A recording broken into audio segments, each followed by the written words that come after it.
Hey kids, thanks so much for coming back to my channel. I wasn't sure if anybody was going to come back for the second video. I wasn't even sure if I was coming back for the second video.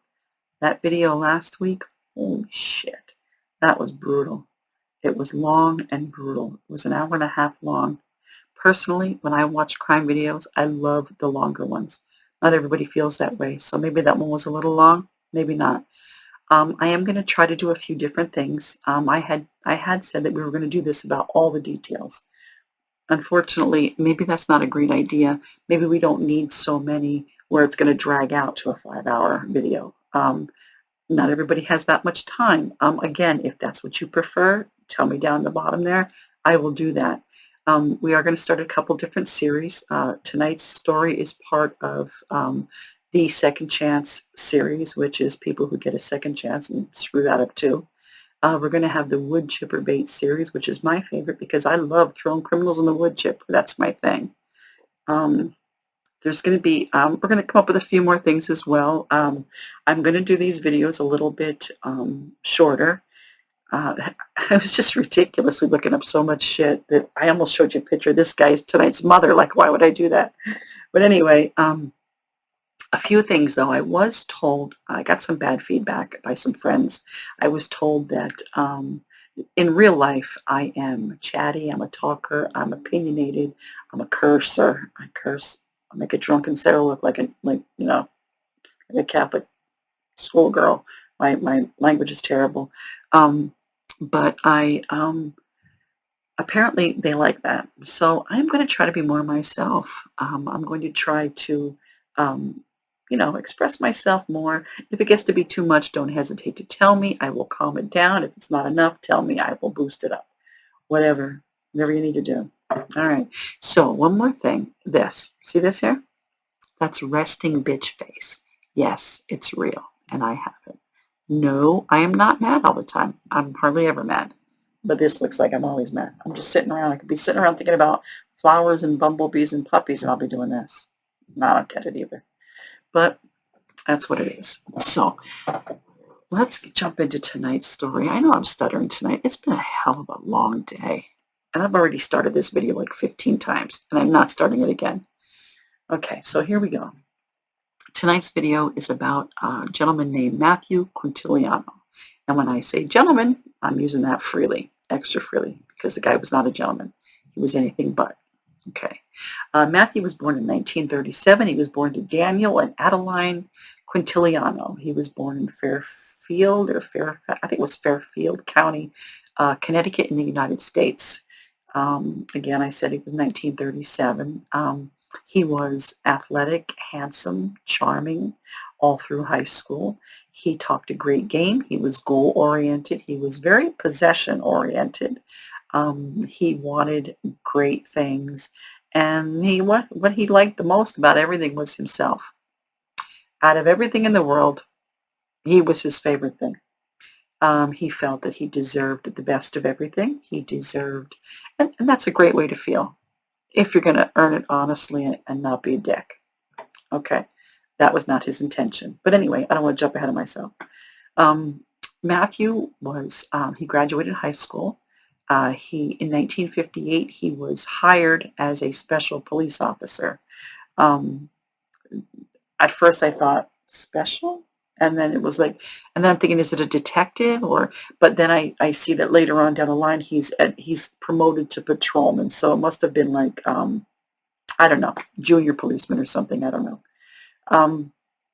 In 1958, when he was hired, now don't forget we're talking about a policeman right now.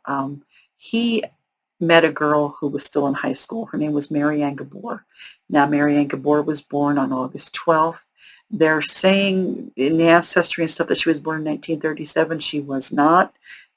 I got proof that I got proof that Matthew was born in 1937. So for him to have been 21 when she was 17, she must have been in 40, 41, 42, somewhere around there, because I don't have a month of birth for Matthew. So she was not born in 1937. However, she was born on October 12th. So her birthday would have been last week. Either way.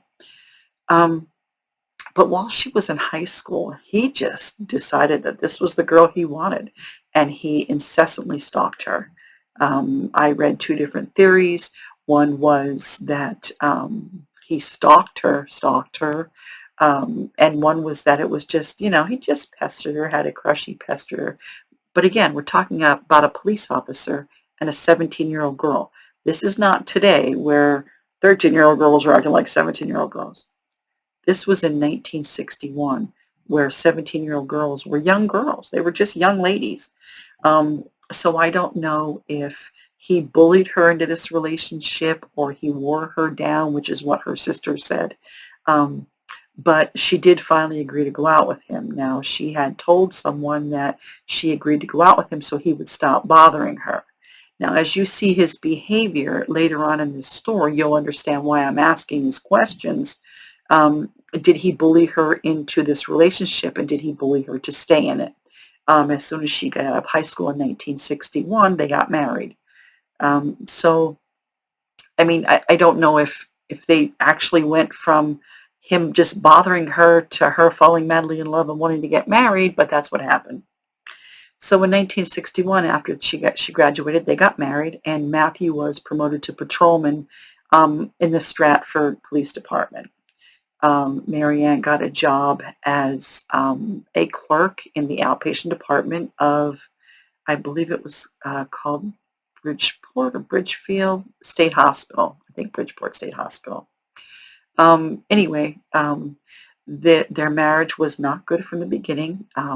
Matthew was very egotistical.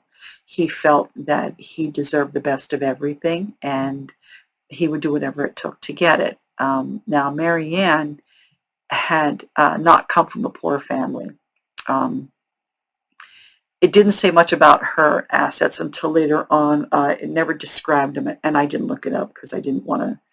This guy makes me sick. I mean, he just literally makes me sick, and he will you too at the end here. But let me just get back to the story. Through the beginning stages of the marriage, Matthew would beat Marianne unmerciful. I mean, he would just beat her, bloody her. She would be covered in bruises and cuts. And this is back in the early 1960s. It's not like it is now. Now we're, everywhere you walk, there's a resource somewhere that someone can help you. Back there were none. She did go to his commanding officer several times, but he would always tell her there was nothing he could do unless she would swear out a warrant on him. Now, that would cause him to lose his job. Again, let's remember what year we're talking about. We're talking about, because this went on through the entire marriage. So we're talking early 60s up to the early 70s, mid 70s. And at that time, it wasn't like it is now. And let's not forget that she's a responsible young lady. She comes from a nice family. Marriage is forever. They have 2 children by now, but she knows deep down inside this guy is going to beat her to death. This ass crack is going to beat her to death because that's what he's trying to do on the installment plan. Just one beating after another until he just kills her. So she does the best she can, as we all do. However, in 1974, she'd had enough. It was just too much. They had 2 boys, and the beatings were terrible, and they were in front of the children. This is not how she wanted her children to grow up. Of course, no mother would. So she had hired an attorney named George Gammon. George Gammon was a divorce attorney. She had asked him to file divorce papers and serve Matthew. And I'm not sure what happened between that time and the time that he was to be served, but Matthew didn't get served. I don't know what happened, but the divorce was dropped. It never went through. And I know you saw me cheating, so I hope somebody has a bottle because it's late and I'm tired and we're still in the drinking game stage here. So anyway, she tells him that she wants the divorce. I don't know if he did the I'm so sorry shit, made her feel guilty because of the kids. They use all kinds of, I know, I was married to Satan's brother for a couple of years. They use all kinds of excuses. Oh, look what you're doing to the kids. Now you're going to tear our family apart and you. It's not you. Trust me, it's not you. But anyway, so things go back to normal. And exactly. the normal, if not worse. Matthew starts taking diet pills. At least he said he was. I don't even know if he really was. But he said he was taking crazy amounts, copious amounts of diet pills. I know his behavior was becoming erratic, and he was just beating her left and right. And finally, after one particular brutal beating, that a week later, she was still covered in cuts and bruises. She went to Attorney Gammon's office again, and she asked him to file the divorce papers. And he was gung ho, let's do it, you know. So now back then they had to serve you with divorce papers. I don't think they do that anymore. I'm not sure. But Matthew was scheduled to be served with the divorce papers on May 23rd, 1975. However, instead of him being served with the divorce papers and, you know, acting with a little bit of responsibility, you know, for his actions and his disgusting behaviors, he didn't. Because you know how they are. It's never them. It's always you. But anyway, Matthew got dressed that morning in his uniform. He strapped on his fully loaded 9mm gun, and he drove to Marianne's job. He arrived there at 7:30 a.m. I don't know if he motioned her or went in and got her, but they both went outside to talk. They argued for 1 or 2 minutes. Matthew pulls out his gun and he shoots her 8 or 9 times. Some stories say 8, some say 9. So I'm just going to say 8 or 9. And of course, he kills her right in the driveway of the hospital where she works. You know, it's just so, so sad. So Matthew, because he's an idiot, starts stripping off his uniform. Someone saw him stripping off his uniform and running up the road. Now, I don't know if he was in his boxers or what, but he's obviously not bright. But somewhere down the road, he starts hitchhiking, okay, because now he's on the run. It's in the newspaper. Police wanted, said, officer on, manhunt on for officer accused of killing his wife. So, and I have the picture of him. I'll show it to you in a bit. When I edit, I'll put it on. So he was hitchhiking, and an undercover officer recognized him just as he was getting in the car with 2 young ladies. So that's scary as shit. Thank God he caught him, because who knows what this nut job would have done by this time. You know, and I don't know if he still had the gun. I'm assuming he did. I don't know if he had his boxers. I don't know where he was keeping the gun, but, you know. Okay, so let's see. I know, I'm cheating. I don't give a shit. So this guy's taken off. Of course he takes off, because he's a frickin' weasel, and that's what they do. He's just a runner. You know, and I'm just relieved that he got caught prior to getting in the car with these 2 girls, because obviously he has no respect for women, and you'll see that throughout the entire story. You know, I don't know. So anyway, yeah, I'm going to cheat. So he was nabbed, and he was arrested for manslaughter. Manslaughter? Yeah, hold on a minute, because I wrote a funny joke in there. I don't know why I did that, but actually he was arrested for a first-degree murder. He was given life without parole, and that's the end of the story, right? No, it's not.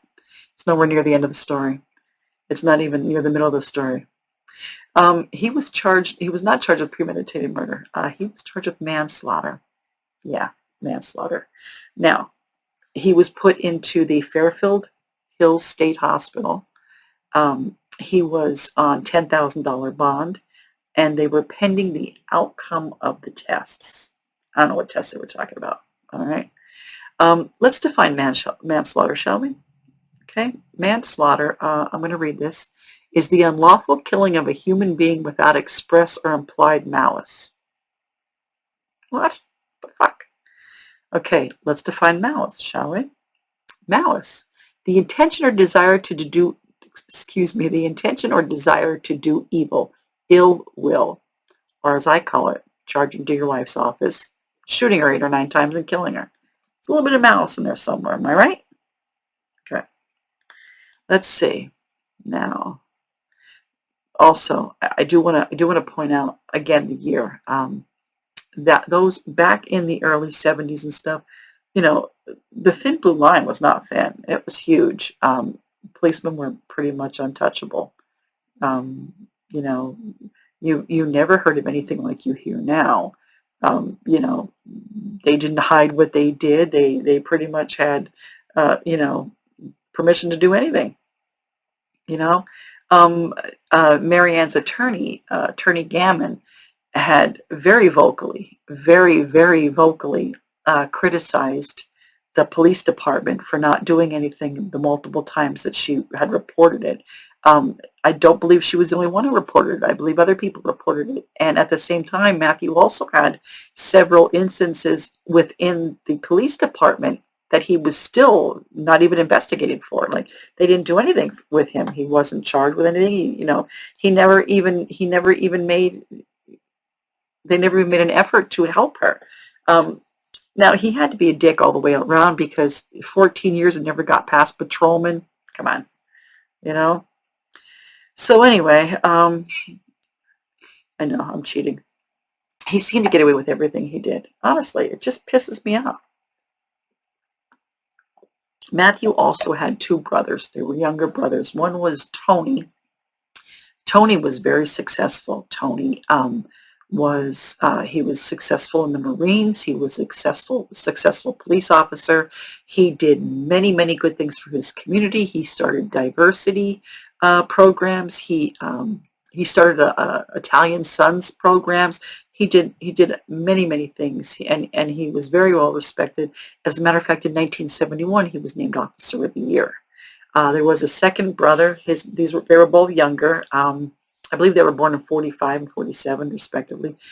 Carl was, Carl went into the National Guard, and he also went into local law enforcement, and he retired at the level of sergeant.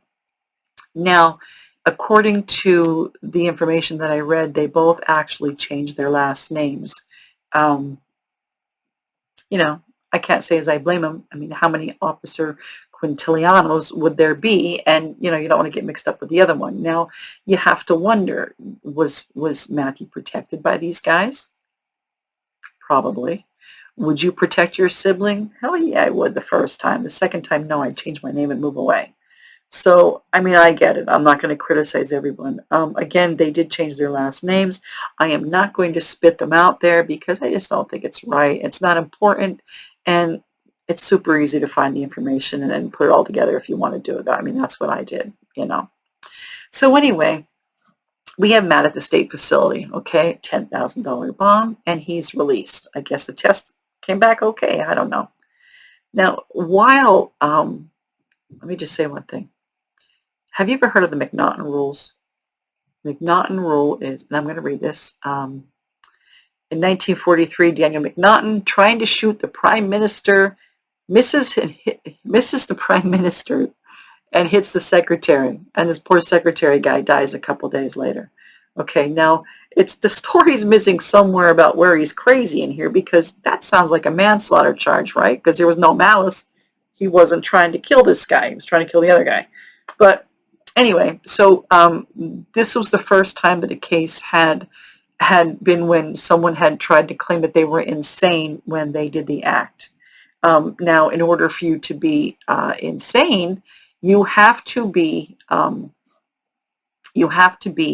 proven that at that moment that it's happening, that you are either unaware, you're either too sick to be unaware, or you're too mentally incapacitated or too sick to be aware, or too mentally incapacitated to be aware that the act that you are doing is wrong.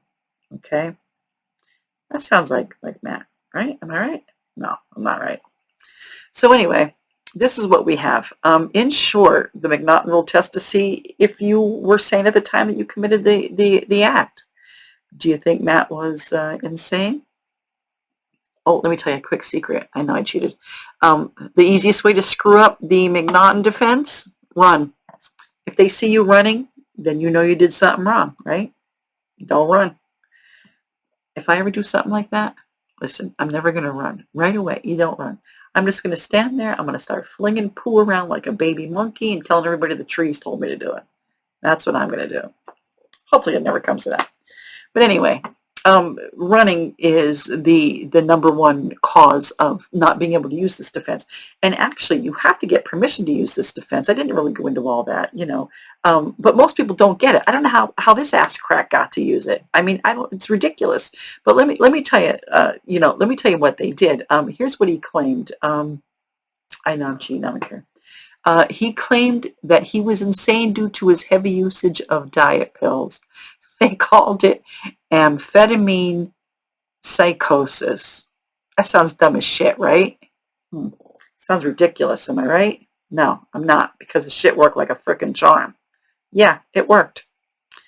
Okay, 3 years after Marianne's death, a panel of judges come back and say that good old Matt over here is good as new and he's no longer a danger to himself or others, and they order his release from the psych facility. I'm sorry, that was wrong. That was not wrong. They say that he was, they don't order him from the facility, they order him to the facility. He has to go into this facility, this mental facility, and while he's in there for 3 months, only 3 months, he's miraculously healed. He's good to go, right? Now he's free as a bird. Okay. Now, meanwhile, during all of this shit, while he's out on this bond, before we even get to the judge panel, he is bar hopping. He's having a good time going around the bars. He's got his sports car with his license plate. It says Matty Q on it. And while he's in a bar, he meets another woman. She's a newly divorced woman called Sally Coppola Lawler. Sally was she was married for 20 years. She was recently divorced. She had 4 children. 2 of the children lived with her in Encino, Connecticut. She was very leery about dating, but again, we have Mr. Persuasive over here, Mr. fucking Charming. Sorry, Mr. Charming over here. Now, here's a little thing about this. I don't know why no one in the bar was screaming, "Run, Sally, run!" Because, but here's the thing: she knew. She knew who he was. She Listen, we all do that shit. We all think that, even knowing a guy's history, we all make that mistake and we think, oh, not me. He would never do that to me. Yeah, he would, because you know why? Because it's not you. It's not who you are or what you are. It's what he is. That's just what he is. Men who are like that is what they are. They are abusive women beaters. They are insecure and they're full of shit and they're just assholes. Anyway. But we've all done it, I think I mentioned before that I was married to Satan's brother for a couple of years. I've been there. So anyway, she just wasn't going to listen anyway. And I don't know if anybody said anything to her. I can't imagine her family didn't say something to her, because this was not a quiet story. It was everywhere. It was all over the newspaper. This was a police officer who had brutally murdered his wife. So during this time, she was going to court proceedings with him. He was visiting Sally's home on weekend visits on those 3 whole months that he was in the mental facility. And, I just don't get it. I'm not going to judge her because, again, I've done it too. So, anyway, after the three months, he is released, free as a bird, no supervision, no nothing. He has his sports car, again, with the license plate, which just cracks me up, Matty Q. And now he just goes on with his life with a new woman. 8 months after his release, him and Sally get married. Sally, after they get married, Sally owned a nice house on a quiet dead-end street. I even hate using that term, dead end, at this point. It was a nice home. Now, they settled there. The neighbors, it was in Ansonia. The neighbors thought he was a nice guy. They thought he was very quiet. But as they started learning about this plea of insanity and that he got away with it, they started questioning how he could be in a mental facility for 3 months and all of a sudden he's okay. So, and he's obviously not okay. He wouldn't have done any of it if he was okay. Now during this short marriage, and yes, it was very short. During this marriage, Matthew is who he is, and he starts beating on her. She never filed any formal charges, but Mr. Ass Crack over here, he's always putting his hands on her, and the police are very aware of it. But at that time, they couldn't do anything without someone pressing charges. Domestic violence is just some crazy shit that never gets enough. It's never taken serious enough. There are so many different sides to it. We have PFAs, which are just a piece of paper, and then we have people who abuse PFAs, and it is all just a clusterfuck. And in the end, people are getting killed. But I don't want to get off of my high horse. I'm going to go back to this story. After they are married and the violence starts, Sally changed her will. I don't know if she knew or whatever. She changed her will to leave everything she owned to her 4 children, and she took their home out of her name and put it in the name of one of her children. Now, a side note, Marianne's sister said that right before Marianne filed for divorce, because remember I told you Marianne wasn't broke. She didn't come from a broke family. It said that right before she filed for divorce, she also changed her will and wrote Matt out of it completely. However, now her sister knew this because her sister saw this, but after she was killed, no one could ever find the will. And in fact, Matt inherited everything, which wouldn't be anything like today because, today we have the Slayer's Law, which just says that you can't, let me read the Slayer's Law to you. It's pretty cool. Here's what it says. It says the Slayer rule allows courts to presume the murderer disclaims his or her property interests and therefore behaves as though the murderer predeceased the victim, which kind of like, I'm already dead, but you're still dead to me, so you died first. I don't know. But anyway, it's awesome because, some states even go as far as to not allow any criminals to make any money from their crimes. If you ever notice, sometimes you'll see people who they'll be sentenced to life in prison and they'll be like, why is everybody suing him? Like, why are they civilly suing him? Because if he writes a book or he does a movie deal, any money he makes, he will not keep. It will go to his victims. That's what happened with O.J. Simpson. That's why Ron Goldman's family sued him for $70 million because they thought he was going to write a book. He was going to do a movie. He was going to do all this stupid shit. And, they didn't want him to make any money from it. And, which he shouldn't have, So anyway, as with Marianne, her and Sally had a lot of things in common. Sally had had enough one day and she filed for divorce. A week later, on February 11th, 1983, 1 week after Matthew was served with the divorce papers, I'm sorry, days after he was served, 1 week after she filed, her young daughter, 15 years old, came home and found mom dead in her bedroom. She was in a pool of blood and she had gunshot wounds. It's just crazy. So again, Matt's arrested. Right away they go to Matt. Now, from what I read, there was nothing connecting him to this crime. There was no proof he was there and there was never a gun found. But he was charged with murder and this time he had a $750,000 bail. Yeah. Now, have you ever heard of an Alford plea? This is ridiculous.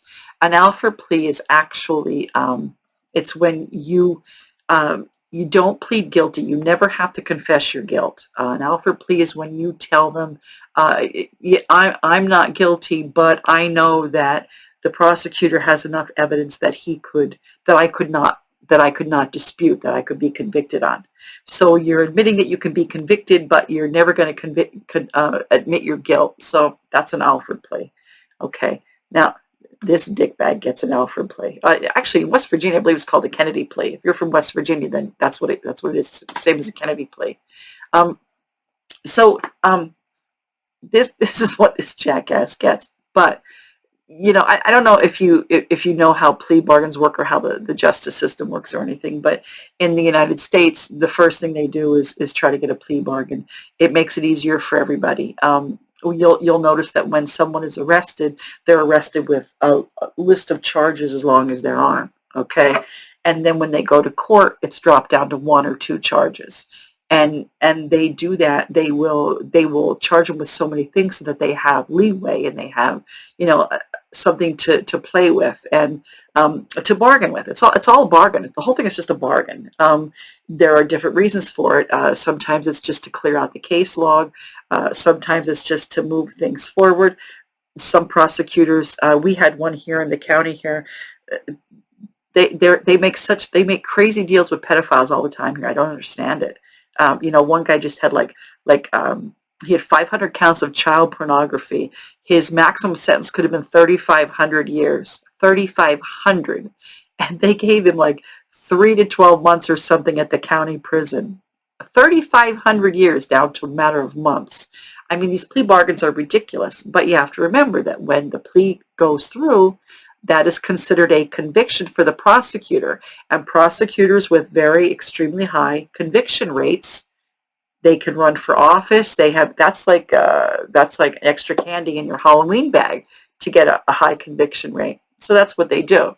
Now, again, in this plea bargain, which her family agreed to, they did agree to this plea bargain, not the Alfred plea, but the plea bargain which gave him, and listen to this, they lowered it from, I apologize, this charge was first-degree murder. They lowered it to manslaughter. Fucking manslaughter. I'm not going to go back and redefine manslaughter because we already know what that means, right? No malice. Oh, and they also got him for carrying a weapon with no license. Now, I don't get that because, whatever. Anyway, now as for the family, you have to realize that most people are not legally literate. They have no idea what goes on in the courtroom, and they only know what they watch on TV, where everything is settled in 20 to 60 minutes. And that's not how it works in real life. So the prosecutor told the family that because there was no weapon and there was nothing to connect Matthew physically to the murder, that it was all circumstantial, and that he had gotten away with this before, that he could very well claim mental defect again and be released with no punishment at all. So he literally scared the family into agreeing. However, he didn't have much choice because he was right. It really could have happened. I've seen stranger things happen. Now you have to remember too that the judge does have the ability to use his discretion and refuse a plea deal. I've only ever seen it one time. I saw it when another judge got arrested, and they had pled guilty, but then this idiot went out doing all kinds of interviews, telling everybody in the world who would frickin' listen that he was innocent. And when he got back in the court, the judge said, "You're not getting a plea deal because you're telling everybody you're innocent, so I'm not going to believe you when you tell me you're guilty." But that's the only time that I've really ever seen a plea deal be disregarded by the judge. However, the judge does not have to accept the sentence. Just keep in mind, though, these are all complex. It's all complex shit, because if it's in writing, that is how Bill Cosby got out of jail. He had a deal that if he spoke with them, that they would never charge him. And when they did charge him when he went to jail, that's how he got overturned and got out, because he had it in writing. Normally, if they're in writing, and they go through with it, the prosecution has to stick with their side no matter what they're doing. But that's what happens. So the family was hoping that when they went into court, that the judge was going to use his discretion and deny the plea bargain and force Matthew to stand on trial for the original homicide charge. And that is not what happened. He did not do anything of the sort. He sentenced Matthew to 25 years, and for some reason it was changed to 21, which was like, what the fuck, 21 years? So there was a little bit of a brawl in the courtroom. One of Sally's children, the boy, when Quintiliano was sentenced, her family was devastated, just devastated. And the boy, he was not a boy, he was a man. He was in his 20s, later 20s. He spit at Matt. Now, I'm the first one to tell you that if you ever spit on me, that's so disgusting. That's the worst thing, the most demeaning thing you could do to someone. If you spit on me, I'm going to play Bob the Jerk so much, you'll be pulling down your socks to eat, That's what I usually say. However, this scumbag deserved it. I should have spit on him all day long. I did want to point out, what is really screwed up is that uh, all hell broke loose, and this scumbag murderer, this scumbag double murderer, is swiftly swept away safely downstairs into a holding cell in the basement of the courthouse. And you know who the sheriffs jump on? The two adult children of the grieving children of this woman, a man and a woman. And that's who the police are taking down. Yeah, good job, ass fucks. Anyway, so here we go with Matt and his golden arm here, because this guy must have rolled over in shit when he was born, because he's just lucky as hell. According to prison records, due to his incessant good behavior, he was released in 1993, which is what, 8 years, 9 years? That's all he did. And he was released. That was it. I do want to tell you, though, on a side note, another side note, after he killed Mary Ann back in 1975, he was fired. When he was fired without a hearing, which was protocol. They had to have a hearing before they could fire you. I didn't realize that counted for homicide cases, but apparently. So this asshole had the nerve to sue the police department. He didn't sue them. He filed a grievance about the way they fired him. Okay. Now, normally when that happens, the police officers either get their job back or they get paid back pay, or both. Okay. So I don't know what he was looking for. Okay. So this was in 1976. Now, we all know that bureaucratic shit is slow. It is slow. But it was so slow that it was still not even settled by the time he killed his second wife and served that time. So when he got out in 1993, first thing he does is he reinstates this grievance. Now he wants either his pension or he wants a payout from the police department. I mean, the councilman was losing his shit. He's like, I am not telling the taxpayers that we are paying this frickin' double murderer a pension for the rest of his fucking life. And I'm going to be honest with you, I did not look up the results of that because I didn't want to know. It would have just made me sick and pissed me off if he'd have got it. Where is he now, you ask? Well, Matthew Quintiliano is alive and well. He is 85 years old. He is living in Connecticut. According to the internet, he's living in a very nice home in a very expensive area. So apparently he is doing fine, and his status is listed as married. Yep, married. I don't know if the third time's a charm or if he finally married someone who could kick his ass. I don't know. But the asshole was married. So that's the story on Matthew, the idiot. How do you screw something up like this? This is just crazy. This egomaniac. It just drives me crazy. Anyway. That is the story on Matthew Quintiliano. I'm sorry it's late. And I really appreciate you coming back to watch this video.